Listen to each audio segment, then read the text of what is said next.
Salutations à toi, qui que tu sois. T'es peut-être pas au courant, mais j'en ai une bonne à te raconter. Approche. Qu'est-ce qui définit un homme? Bien malin est celui qui peut répondre à cette question de manière définitive. On peut se pétrir de certitudes et approcher une grille de lecture rigide pour tenter d'y apporter une réponse, mais force est de constater que face au terrain meuble qu'est l'humain, chaque élément et son inverse se questionnent sans fin à la recherche d'un point final qui n'existe peut-être pas. Qu'est-ce que nos choix disent réellement sur nous? Les goûts, les couleurs, la musique, l'orientation sexuelle, le rapport à l'argent? Que valent fondamentalement ces données? Peuvent-elles nous rapprocher d'une quelconque vérité absolue, immuable, avec un sens unique? Pour moi, au fond du fond, quand tout le reste s'arrête, demeurent les diamants du cœur des hommes. Je vais te conter maintenant une histoire dans laquelle on les voit briller, ces diamants, par-delà les murailles et l'opacité des turpitudes.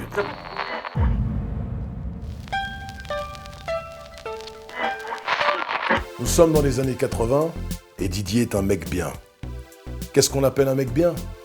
C'est tout simplement quelqu'un qui fait son petit bonhomme de chemin sans perte ni fracas, qui prête attention aux gens qui lui parlent, qui les écoute vraiment, qui a toujours le bon mot, sincère, pour essayer de remonter un moral qui baisse. Quelqu'un qui regarde les gens dans les yeux sans une once de calcul et encore moins de méchanceté. Il a la tête bien sur les épaules et fait vivre tranquillement sa petite affaire personnelle de magasin de disques dans une ville de la petite ceinture en gérant une clientèle assez fidèle. Passionné par les sports mécaniques, la nature et les défis, il aime les 4x4 et les motos tout-terrain. Il se maintient en forme et pratique quand il peut, tout en mettant de côté pour des voyages lointains et sauvages son autre passion, à laquelle il s'adonne une fois l'an. Didier a été frappé par un drame il n'y a pas très longtemps, la perte de son compagnon, Charlie, avec qui il a vécu 7 ans. 7 ans d'une relation normale, avec ses hauts et ses bas, surtout au début, mais pas de comédia dell'arte plus que ça, rien de tumultueux. Une relation d'amour classique, épanouie. Seul petit ombrage au tableau, avec le temps, tout le monde connaît ça plus ou moins. Si les moments de tendresse sont restés, l'amour présent, vif mais installé dans la longueur, eh bien côté câlin, c'était devenu de plus en plus espacé, pépère, la fougue des premières années se patinant. Charlie a toujours été plus fêtard que Didier. Ce n'a jamais été le tempérament profond, mais il savait s'amuser, sans se sentir obligé de partager l'engouement des folles soirées organisées dans la capitale, qui ont toujours fait briller l'œil de Charlie, on ne se refait pas. C'est ainsi que Didier a toujours préféré rester à la maison, bouquiner, louer des cassettes vidéo et aller au cinéma après un bon restaurant en tête-à-tête. Il n'a jamais fait état des infidélités réelles ou supposées de son compagnon. Il pensait avec une sorte de raison fataliste que, tant que les sentiments ne s'y mêlent pas comme des spaghettis à la sauce trop piquante, c'est même vraisemblablement plutôt quelque chose de sain, qui tient la santé du couple. Alors on fait semblant de rien savoir, on met des gentilles œillères, ce qui n'empêche pas d'y penser parfois, mais sans mélanger le fond et la forme. On intellectualise un peu, quoi. Tant que ce n'est rien de régulier et de trop présent, après tout. Didier lui-même y a déjà cédé, occasionnellement, parce que le cas s'est présenté, dans une logique carpe diem, rien de plus. Charlie a été testé positif au VIH, au début de l'année qui a précédé son décès, lors d'un don du sang organisé par son travail, et a malheureusement succombé un hiver plus tard à une grave infection pulmonaire que rien n'a réussi à contrer, en moins d'un mois. Les deux ne se cachant rien, Didier a immédiatement été mis au parfum de cette nouvelle comparable à une secousse sismique et a logiquement décidé lui aussi de faire le test, qui s'est révélé négatif. Quand Charlie l'avait-il contracté? Pourquoi Didier est-il passé à travers les mailles de ce vilain filet? Autant de questions qui restent aujourd'hui sans réponse, comme souvent en médecine, qui, si elle est une discipline scientifique, voire une science exacte, elle reste plutôt en réalité une espèce d'art du diagnostic, pratiqué sur le corps humain, souvent plein de mystères brumeux résistant à la raison. En tout cas, tous les deux ont ensuite pris leurs dispositions et fait attention dans leur intimité, même si, on ne va pas se le cacher, il y a de quoi glacer un peu les rapports.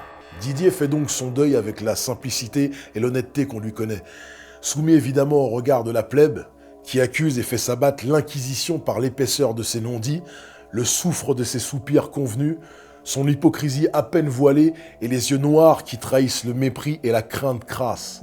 Il est rompu à ça. Il a grandi dans cette poisse gluante et tenace que subissent tous les jeunes homosexuels qui s'assument. Il a mené tous les combats personnels qu'on peut mener pour être reconnu en tant qu'homme. Simplement, une individualité. Pas un fourre-tout là pour servir de recueil à la haine des autres et en cristalliser les frustrations diverses. Et il estime y être parvenu, au prix fort, mais courageusement, comme il se doit, en restant lui-même.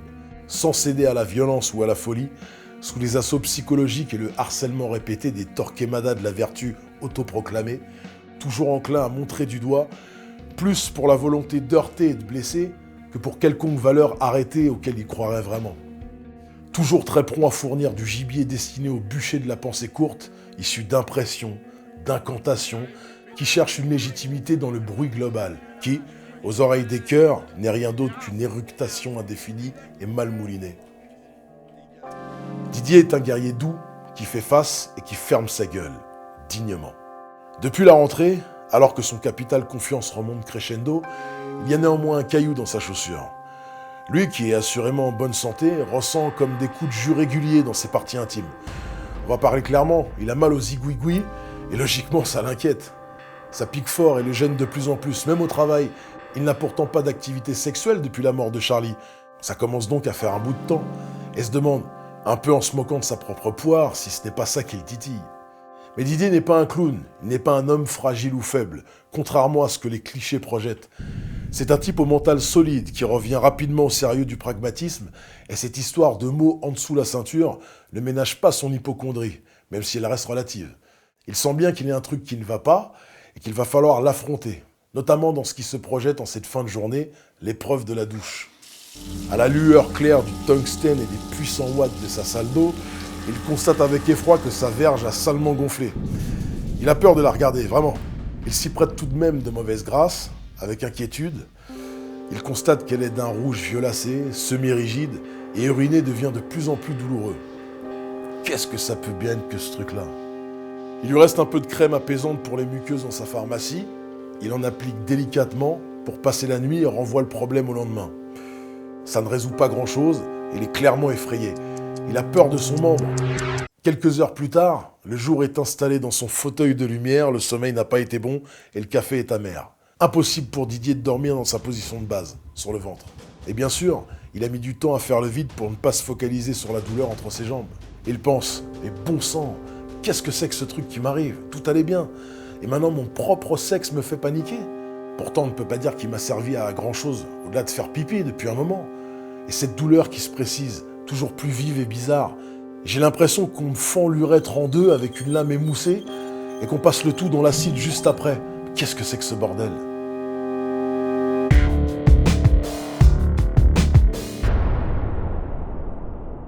Incapable de marcher sans se dandiner, il décide de ne pas ouvrir boutique jusqu'à nouvel ordre et passe quelques coups de fil à des amis que lui et Charlie avaient en commun. Des amis homo avec qui on peut parler librement. Ils ont éventuellement entendu parler de ce problème, en général ou dans la communauté gay, que Didier n'a jamais fréquenté, et dont il n'a jamais ressenti le besoin de faire partie pour vivre sa vie sereinement. Et si c'était un nouveau bal qui touchait exclusivement les homosexuels, un nouveau truc, une saloperie sortie d'on ne sait où. Au téléphone, ses amis répondent à Didier que, d'un, ils n'ont jamais entendu de telle description d'une infection qui touche le pénis, et que de deux, même si ça existait, ils ne voient pas pourquoi notre disquaire leur est chopé. Lui qui était assez rangé et abstinent depuis de longs mois. Ça fait sens. Mais Didier ne peut s'empêcher de flipper et de s'interroger aussi à mauvais escient. On entend tellement de choses partout, à la télé, dans le journal, tellement de raisons de culpabiliser les homos sur ce qu'ils sont, sur ce qu'ils font, sur leurs pratiques réelles ou supposées, raillées et mises en cause par l'imaginaire collectif. 20 ans avant la fin du XXe siècle, les glaires stéréotypiques de la propension du kidam à hurler avec les loups pour rabaisser le différent, celui qui aime les hommes, le PD, sont encore bien collés dans les sinus de ces messieurs-dames de la société, et toute la société. Des nez rouges au regard torve du bistrot d'en face, jusqu'à monsieur le patron de banque, qu'on voit plus rarement, mais qui n'en pense pas moins, et qui ne se prive pas de le faire savoir de façon graveleuse à qui veut bien l'entendre dans les réceptions d'entreprises, dont le manque de finesse n'a rien à envier aux ferrailleurs du coin. Du reste, c'est la même chose dans le corps médical. On juge aussi chez les médecins. On regarde de haut.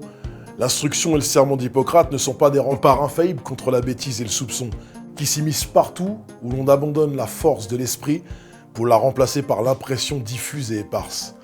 Le poids des conventions sociales peut abattre n'importe quelle enceinte, surtout quand il est mêlé à la peur de l'inconnu. Didier et Charlie en ont eu la preuve toute leur vie et à bien des occasions.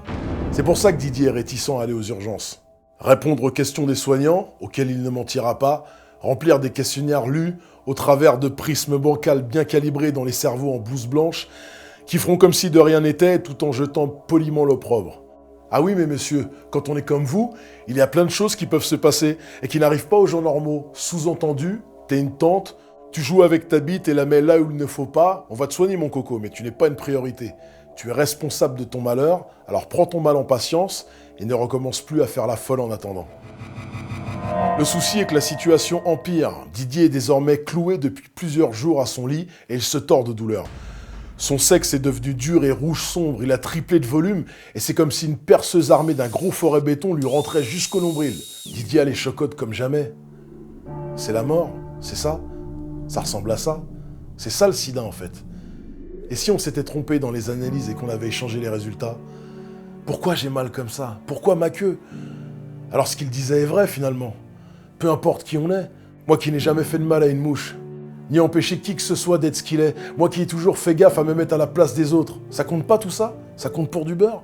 Mon père avait raison quand il m'a acheté de la maison à 16 ans, en me traitant de tous les noms parce qu'il a trouvé mes lettres d'amour adressées à un camarade de classe? Je ne suis qu'un pédéraste, un sodomite, un pas comme il faut, c'est bien ça? Je paye le fait d'être une créature contre nature et de faire de mon cul un lupanar diabolique? C'est pour ça que je suis puni? Et puni par là où je pêche? En sanglots, désespéré et souffrant le martyr, vessie dur comme un parpaing, tiraillé par les crampes, la fièvre et les tremblements, Didier se laisse envahir par les pires idées. Et seul dans l'obscurité de son appartement, exténué, il plonge dans un sommeil pâteux et physiologique. Il en sort bien plus tard, semi-conscient, à une heure indéterminée, perdu dans la frise chronologique de son supplice, réveillé par les cris et les claques de sa concierge qui, n'ayant pas perçu le loyer de sa part en ce début de mois, ce qui n'est pas dans ses habitudes, a ouvert la porte avec son double de clé, car elle est inquiète de ne pas voir le disquaire sortir. La saluer, prendre son courrier comme à l'accoutumée, et elle sait qu'il est présent, c'est une concierge. Elle a l'œil sur ses locataires et l'oreille bien ouverte.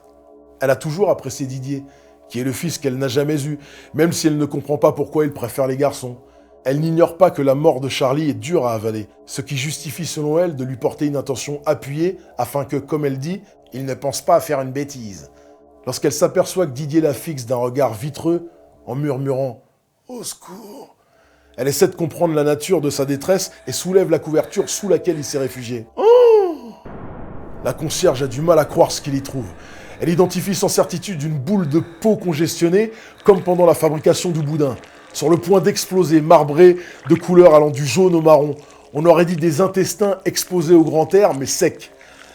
Et avant de détourner le regard pour éviter de renvoyer son déjeuner, elle se rue dans l'escalier de l'immeuble pour appeler son mari, un étage en dessous, qui surgit hors de la loge tel un yéti de son glacier, et monte les marches 4 à 4, effrayé par les cris d'orfraie de son épouse.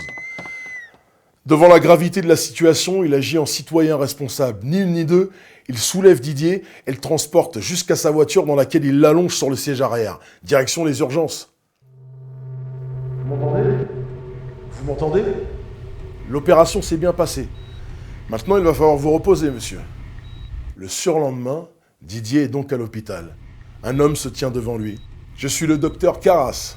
Dites donc, mon vieux, vous nous avez fait des frayeurs.